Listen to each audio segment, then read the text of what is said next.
34 بلاء كان يستعيذ منها النبي صلى الله عليه وسلم.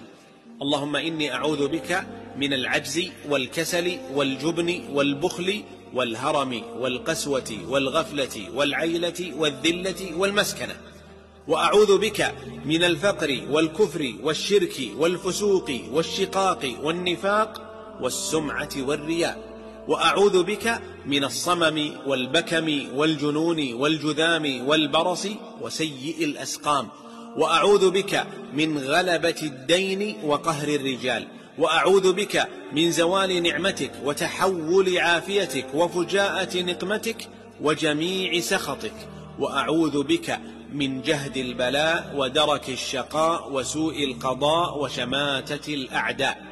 استعيذوا بالله منها وذكروا بها المسلمين.